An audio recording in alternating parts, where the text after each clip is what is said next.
दोस्तों हाँ, माना कि जंगल का राजा शेर है, लेकिन आपको ये भी बात माननी पड़ेगी कि हाथी का भौकाल अलग ही होता है।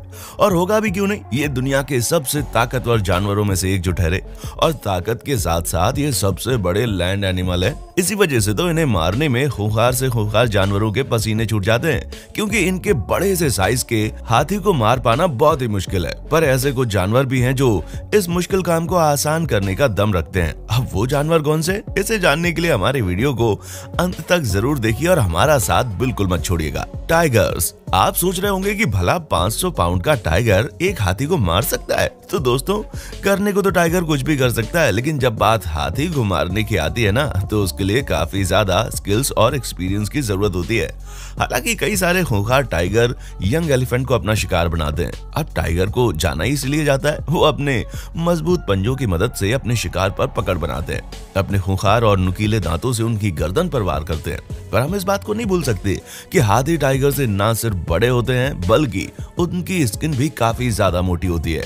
इसीलिए टाइगर जितनी आसानी से बेबी एलिफेंट पर हमला कर लेते हैं, उतनी आसानी से वो फुली ग्रोन एलिफेंट पर हमला करने के बारे में सोच भी नहीं सकते, क्योंकि एक बड़े हाथी को मारने के लिए कम से कम 2 से 3 टाइगर की जरूरत पड़ेगी। लेकिन अगर जरूरत पड़े तो टाइगर ऐसा करने से पीछे नहीं हटते, क्योंकि 2017 में एक वाइल्ड लाइफ सेंचुरी के अंदर टाइगर्स ने 6 फुली ग्रोन एलिफेंट्स को मौत के घाट उतार दिया था। और 2011 में तो एक टाइगर ने 26 वर्षीय मादा एलिफेंट को मार दिया था, जिससे ये चीज तो साफ होती है कि टाइगर हाथी को मार सकते हैं, बस उनके पास ऐसा करने का एक्सपीरियंस और स्किल्स होनी चाहिए। क्रोकोडाइल्स। अब आप में से कई लोग ये सोच रहे होंगे कि मगरमच्छ जैसा फ्लैट एनिमल किस तरह 6 टन के हाथी को मार सकता है। वैसे आपका ये सोचना बिल्कुल जायज है, साइज का अंतर तो रहता है, लेकिन इसका ये बिल्कुल मतलब नहीं है कि मगरमच्छ के खतरे से हाथी बच सकता है।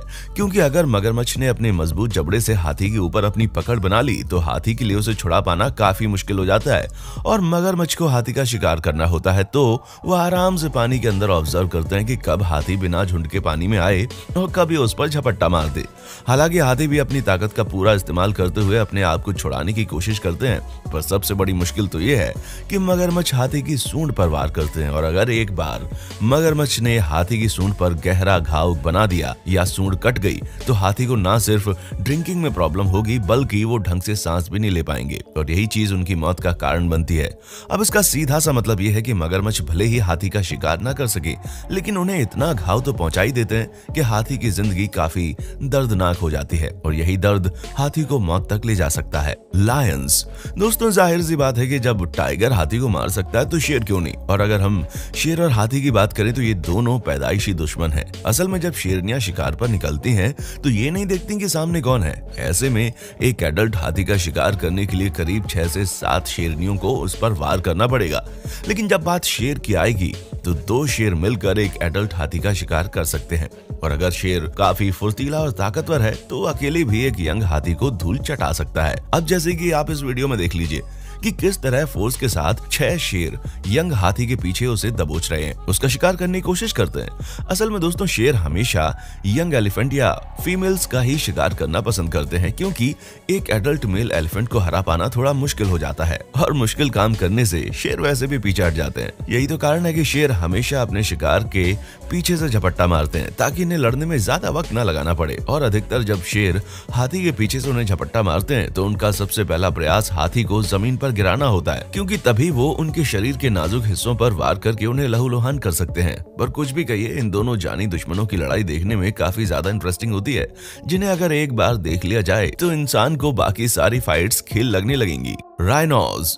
दोस्तों, राइनोसोरस और एलिफेंट एक तरह के एक ही इलाके में रहते हैं, इसलिए इस बात में कोई दो राय नहीं है कि हमें अक्सर इन दोनों का झगड़ा देखने को मिल जाता है। लेकिन इस झगड़े में अधिकतर जीत हाथी की होती है। अब जाहिर सी बात है कि लगभग 6 टन वजन और 12 फीट की हाइट के साथ एलिफेंट राइनोसोरस के मुकाबले काफी ज्यादा टॉल और हैवी है। अब राइनोसोरस तो मात्र 6 फीट लंबे हैं और उनका वजन भी 2 टन से थोड़ा सा ही ऊपर है। पर बात जब अटैकिंग एबिलिटी की आती है तो दोनों ही जानवर जबरदस्त फोर्स के साथ अटैक करते हैं, और उसके साथ ये दोनों काफी समझदार भी हैं, क्योंकि इन्हें पता है कि अगर इन्होंने एक दूसरे से लड़ाई की तो दोनों का ही नुकसान है। इसलिए ये अक्सर एक दूसरे को इग्नोर करने की कोशिश करते हैं। पर अगर इनके बीच में लड़ाई हो जाती है तो राइनोसोरस सिर्फ एक ही तरीके से जीत सकता है, और वो है इसकी स्पीड और अटैक करने का तरीका, क्योंकि राइनोसोरस के नुकीले सींग हाथी के स्किन को फाड़ सकते हैं।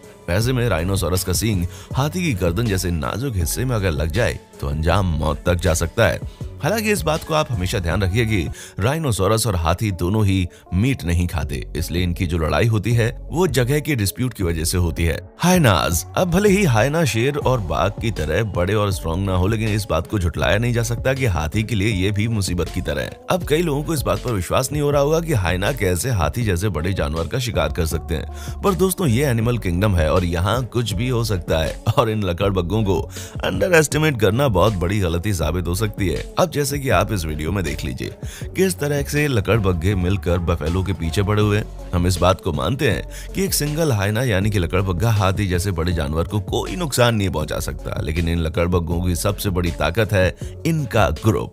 यहाँ ये हर समय अपने ग्रुप के साथ रहते हैं और लोग ग्रुप में ही वार करते हैं, इसलिए अगर इन लकड़बग्गों का पूरा ग्रुप मिल जाए तो वे यंग हाथी का शिकार करने में बिल्कुल पीछे नहीं हटेंगे, जिसका सबसे बड़ा एग्जाम्पल आपको इस वीडियो में देखने को मिलेगा, जहां पर हाइना के पूरे ग्रुप ने इस बेबी एलिफेंट को अपना शिकार बनाकर इसे मार डाला और जब इसकी मां आई तो अपने मरे हुए बच्चे को देखती रह गई। अदर एलिफेंट, दोस्तों अब तक तो हमने आपको ये बताया कि किस तरह बाकी के जानवर टेक्निक और स्ट्रेटेजी अपनाकर हाथी को मार सकते हैं, लेकिन जो जानवर निश्चित रूप से हाथी को मार सकता है वो है दूसरा हाथी। जी हाँ, अब कई सारे लोगों के मन में ये ख्याल आ रहा होगा कि आखिर एक हाथी दूसरे हाथी को क्यों मारेगा, जबकि ये तो काफी सोशिएबल एनिमल और एक दूसरे से प्यार भी करते हैं। तो दोस्तों इसके जवाब में हम आपको सिर्फ इतना कहना चाहेंगे, जर, जोरू और जमीन कुछ भी करवा सकती है। अब यहाँ जमीन और जर यानी कि पैसे का तो कोई मतलब नहीं है, लेकिन जोरू बड़ी मायने रखती है। जी हाँ, आपने बिल्कुल ठीक समझा। मेटिंग हार्मोन्स के चलते हाथी इतने ज्यादा उत्तेजित हो जाते हैं कि उन्हें समझ नहीं आता कि वो क्या कर रहे हैं, जिसकी वजह से वे दूसरे हाथी से लड़ बैठते हैं और इसी लड़ाई में अधिकतर हमने देखा है कि एक हाथी के हाथों दूसरे हाथी की मौत हो जाती है, जो कि काफी ज्यादा दुर्भाग्य की बात है। और ऐसा इसलिए कह रहे हैं क्योंकि इस तरह के हाथी ना सिर्फ दूसरे हाथियों के लिए खतरा होते हैं, बल्कि वो हम इंसानों के लिए भी खतरा बन जाते हैं। तभी तो जू वगैरह में इंसानों को प्यार करने वाले नर हाथी जब इस तरह की सिचुएशन में होते हैं तो अक्सर अपना गुस्सा जू कीपर्स पर निकालते हैं। ऐसी सिचुएशंस भी देखी गई हैं कि इस तरह के नर हाथी अपने खुद के बच्चों तक को नहीं छोड़ते। स्नेक्स, नहीं दोस्तों, आप ये सोचने की बिल्कुल गलती मत कीजिएगा कि हम एनाकोंडा और रेटिकुलेटेड पाइथन की बात कर रहे हैं। हाँ, माना कि ये दोनों ही सांप बहुत बड़े होते हैं, लेकिन हैं तो ये सांप ही ना, और ये अपना शिकार पहले पूरी तरह से जकड़ते हैं और फिर उन्हें निगलते हैं। अब ऐसा हाथी के साथ कर पाना तो नामुमकिन है, क्योंकि अगर एनाकोंडा या फिर रेटिकुलेटेड पाइथन हाथी के बच्चे को भी निकलेंगे तो भी वो उनके शरीर में नहीं जा पाएगा और इससे खुद इन सांपों की ही मौत हो जाएगी। इसलिए ये चाहे जितनी कोशिश कर लें, हाथी को नहीं मार सकते।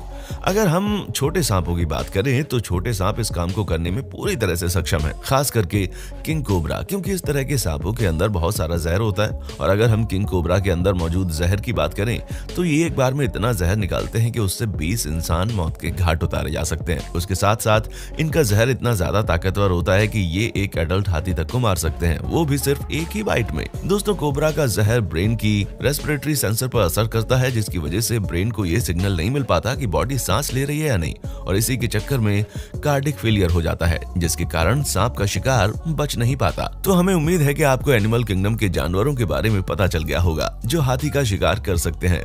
बाकी आपको क्या लगता है, कौन सा जानवर है जो हाथी को कंफर्म मार सकता है? उसके बारे में हमें कमेंट करके जरूर बताइएगा और हमारे साथ इसी तरह बने रहिए हमारे इस चैनल पर और इसे सब्सक्राइब करना बिल्कुल ना भूलें। देखने के लिए शुक्रिया।